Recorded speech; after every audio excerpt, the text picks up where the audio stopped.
Dear friends, social media has taken a toll on the habit of our reading books. Good books are few and far between. I am talking about uh, meaningful books, not just you know fiction or some motivational books full of pep talks. No. If you chance upon a book like Wings of Fire or Inner Engineering of Sadhguru or Ramakrishna Bachanamrita or the book I am just reading nowadays, a third by Om Swami, a fistful of wisdom. So these books are just like the pole star in the journey of our life. I can recount a beautiful story from this book.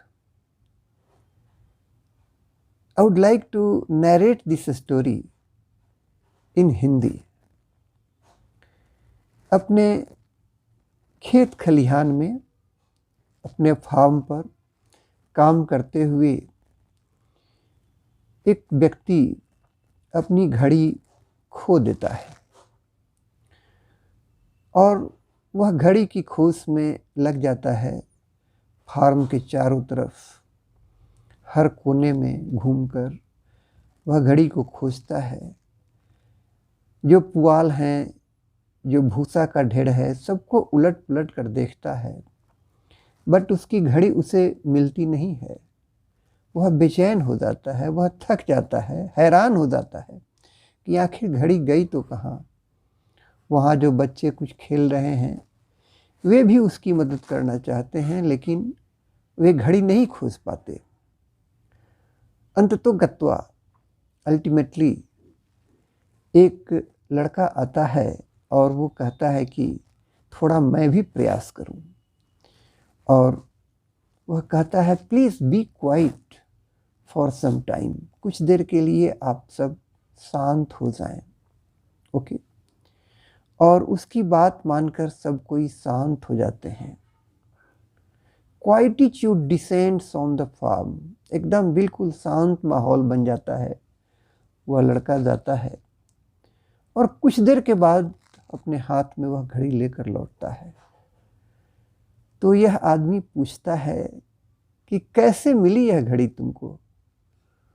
लड़के का कहना है कि बस जैसे ही आप लोगों ने खोजना बंद किया, चैटरिंग बंद हुआ, कोलाहल बंद हुआ, एक जो काफ़ी फ्रेंटिक वे में आप इसको ढूंढ रहे थे, वह सब खत्म हुआ।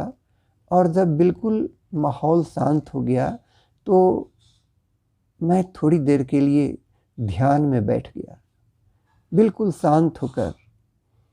और तब मैंने सुनी घड़ी के टिक टिक की आवाज़, और तब मैंने अंदाज लगा लिया कि घड़ी यहाँ पर है। फिर वहाँ से इसे ढूंढ निकाला।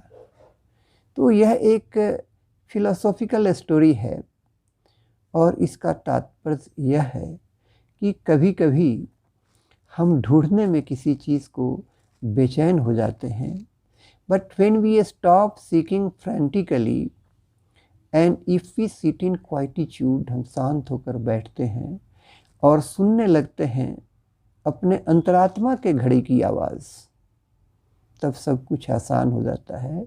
And we find clue to peace, clue to happiness. So this is the moral of this story.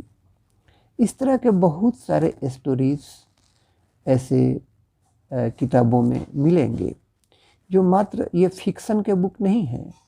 These books are memoirs, these books are based on the first hand experience of life.